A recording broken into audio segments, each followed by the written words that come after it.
ಉಡುಪಿ ಜಿಲ್ಲೆಯ ಬೈಂದೂರು ತಾಲೂಕಿನಲ್ಲಿ ರೈತರಿಂದ ಉಗ್ರ ಪ್ರತಿಭಟನೆ ನಡೀತಾ ಇದೆ.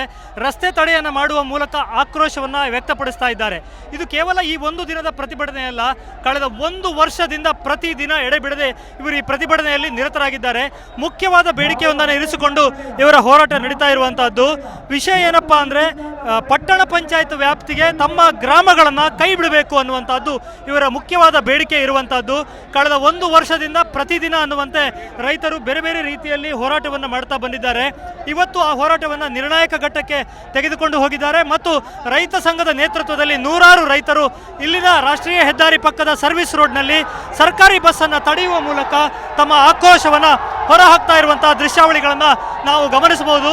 ಹಸಿರು ಶಾಲುಗಳನ್ನು ಬೀಸುವ ಮೂಲಕ ತಮ್ಮ ಆಕ್ರೋಶವನ್ನು ಹೊರಹಾಕ್ತಾ ಇದ್ದಾರೆ ಮತ್ತು ಆ ಸರ್ಕಾರಿ ಬಸ್ಸನ್ನು ತಮ್ಮ ಹೋರಾಟದ ಮೂಲಕ ಹಿಮ್ಮೆಟ್ಟಿಸುವ ಕೆಲಸವನ್ನು ಕೂಡ ಮಾಡ್ತಾ ಇದ್ದಾರೆ. ಬಹಳ ಮುಖ್ಯವಾಗಿ ಇವರ ಬೇಡಿಕೆಗಳಿಗೆ ಸರ್ಕಾರ ಸ್ಪಂದಿಸ್ತಾ ಇಲ್ಲ ಅನ್ನುವಂಥದ್ದು ಅವರ ನೋವು. ಒಂದು ವರ್ಷದಿಂದ ಪ್ರತಿದಿನ ಹೋರಾಟ ಮಾಡಿದರೂ ಕೂಡ ಯಾವುದೇ ಸ್ಪಂದನೆ ಸರ್ಕಾರದಿಂದ ಸಿಕ್ಕಿಲ್ಲ ಅನ್ನುವಂಥದ್ದು ಅವರ ಆಕ್ರೋಶ. ಇದು ತೀರಾ ಗ್ರಾಮೀಣ ಪ್ರದೇಶ. ಉಡುಪಿ ಜಿಲ್ಲೆಯ ಬೈಂದೂರು ತಾಲೂಕು ಅನ್ನುವಂಥದ್ದು ಅತ್ಯಂತ ಕುಗ್ರಾಮಗಳನ್ನು ಹೊಂದಿರುವಂಥ ಒಂದು ಪ್ರದೇಶ. ಇಲ್ಲಿನ ಕುಗ್ರಾಮಗಳನ್ನು ಪಟ್ಟಣ ಪಂಚಾಯಿತಿಗೆ ಸೇರಿಸುವುದಿಲ್ಲ, ಸಾಕಷ್ಟು ಅನನುಕೂಲತೆಗಳು ಜನರಿಗೆ ಆಗುತ್ತೆ ಅನ್ನುವಂಥದ್ದು ಅವರ ಬೇಡಿಕೆ ಇರುವಂಥದ್ದು. ಸೊ ಆ ದೃಷ್ಟಿಯಿಂದ ನಡೀತಾ ಇರುವಂತಹ ಹೋರಾಟ ಇದೀಗ ನಿರ್ಣಾಯಕ ಘಟ್ಟ ತಲುಪಿದೆ. ರೈತರು ಸರ್ಕಾರಿ ಬಸ್ಸನ್ನು ಹಿಮ್ಮೆಟ್ಟಿಸುವ ಮೂಲಕ ತಮ್ಮ ಆಕ್ರೋಶವನ್ನು ಹೊರಹಾಕ್ತಾ ಇದ್ದಾರೆ. ಒಂದು ರೀತಿಯಲ್ಲಿ ದೊಣ್ಣೆ ಚಳುವಳಿಯನ್ನು ಕೂಡ ನಡೆಸ್ತಾ ಇದ್ದಾರೆ. ಕೈಯಲ್ಲಿ ದೊಣ್ಣೆಗಳನ್ನು ಹಿಡಿದು ಹಸಿರು ಶಾಲನ್ನು ಬೀಸ್ತಾ ಸಾಕ್ತಾ ಇರುವಂತಹ ರೈತರನ್ನು ನಾವಿಲ್ಲಿ ನೋಡಬಹುದಾಗಿದೆ. ತಮ್ಮ ಗ್ರಾಮಗಳನ್ನು ಕೈ ಬಿಡಬೇಕು ಅನ್ನುವಂಥದ್ದು ಇವರ ಮೂಲ ಆಶಯ. ಏನು ಅಂತಂದರೆ, ಗ್ರಾಮಗಳು ಪಟ್ಟಣ ಪಂಚಾಯಿತಿಗೆ ಸೇರಿದ್ದೇ ಆದರೆ ಅನೇಕ ಸೌಲಭ್ಯಗಳಿಂದ ವಂಚಿತ ಆಗುತ್ತೆ.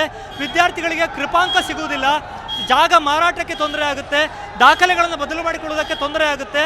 ಸೊ ನಮ್ಮ ಬೇಡಿಕೆಗಳಿಗೆ ಸ್ಪಂದಿಸಿ ಅಂತ ಪ್ರತಿದಿನ ಒಂದು ವರ್ಷಗಳ ಕಾಲ ಹೋರಾಟ ಮಾಡಿದರು.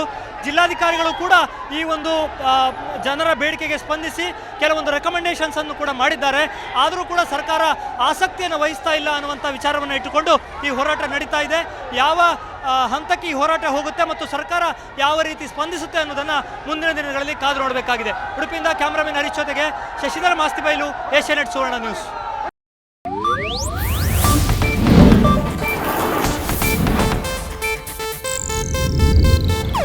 ಇದು ಏಷ್ಯಾನೆಟ್ ನ್ಯೂಸ್ ನೆಟ್ವರ್ಕ್ ಪ್ರಸ್ತುತಿ.